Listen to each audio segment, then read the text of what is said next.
Hey, chào các bạn. Today I'm going to do two things. First, I'll focus on the pronunciation of and out. Then I'm going to use lots of words containing those sounds to talk about my experience working from home during lockdown here in Saigon. Now, if you're already confident with how to pronounce these combinations, then you can just jump for practicing new words and sentences. But if you're not, let's start with pronunciation first. Now, how do you pronounce this vowel? That's right, it's ah, ah, ah. But when it's followed by ng and g, it sounds like this. Ong, ốc, ong, ốc, ong, ốc. The vowel in ong and ốc, although written with r, is actually closer to a. Look at the shape of my mouth as I first say the vowel r and then the combinations ong and ốc. R, ong, ốc, r, ong, ốc, r, ong, ốc. So the vowel in ong and ốc requires you to open your mouth a bit wider compared to r. One more time. R, ong, ốc, r, ong, ốc, r, ong, ốc. And of course, to pronounce these combinations, you have to close your mouth. Okay, one last time. R, ong, ốc, r, ong, ốc. Good. Okay, now here are some common words containing those sounds. You may repeat after me. First we have trong, trong, phòng, phòng, văn phòng, văn phòng, phòng khách, phòng khách,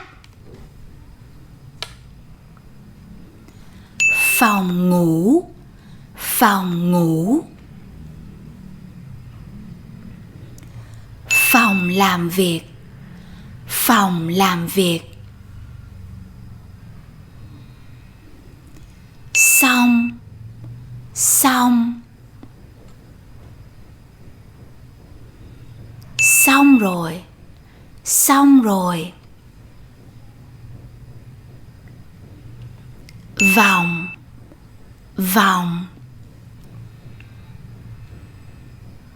đi vòng vòng, đi vòng vòng, or in the south, đi vòng vòng, đi vòng vòng.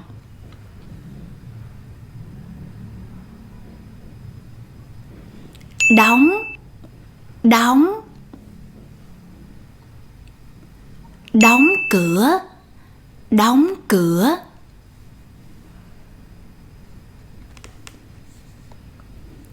Khóc, khóc. Tóc, tóc. Làm tóc, làm tóc. Học, học. Bài học, bài học. Đọc, đọc. Chọc, chọc.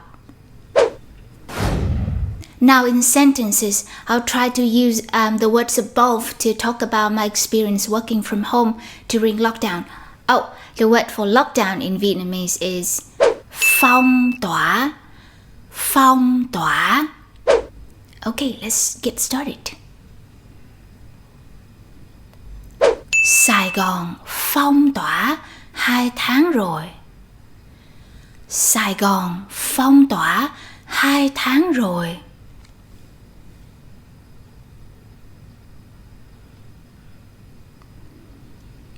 Mình không tới văn phòng mà làm việc ở nhà. Mình không tới văn phòng mà làm việc ở nhà.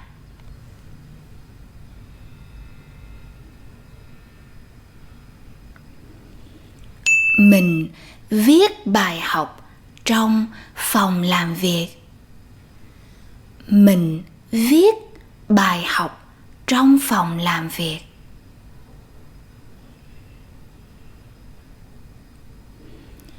Quay bài học trong phòng khách. Quay bài học trong phòng khách.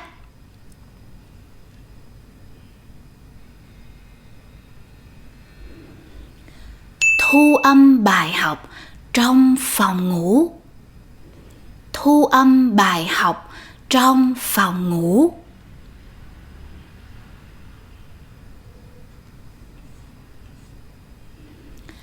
Cuộc sống của mình dễ chịu. Cuộc sống của mình dễ chịu.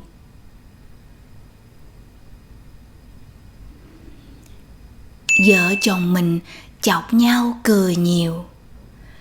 Vợ chồng mình chọc nhau cười nhiều.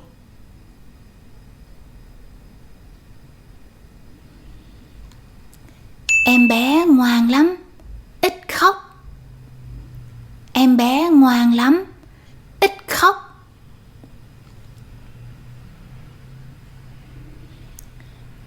Khi mình đóng cửa làm việc. Khi mình đóng cửa làm việc.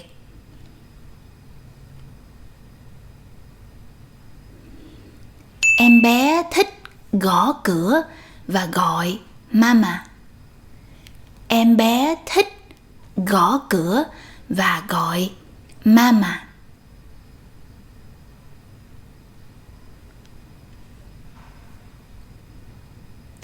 Khi hết phong tỏa. Khi hết phong tỏa. Mình muốn đi làm tóc. Mình muốn đi làm tóc.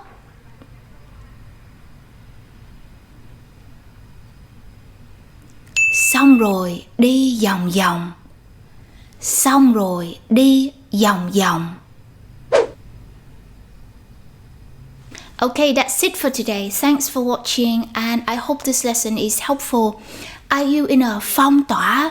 Let me know in the comments how your experience have been in Vietnamese if possible. Cảm ơn các bạn. In order to learn a new language successfully, what is the one thing that you need above all others? Exposure. Exposure to a lot of language, and that's what you can't get from a textbook or from a few YouTube videos. These things can be very helpful to refine your language skills, but without extensive exposure to the language, you will always be limited. At learnvietnamesewithani.com, there are hundreds of dialogue-based lessons for you to immerse yourself in. You just need to subscribe, press play and absorb. Click on the link below for some free sample lessons. I'll see you there.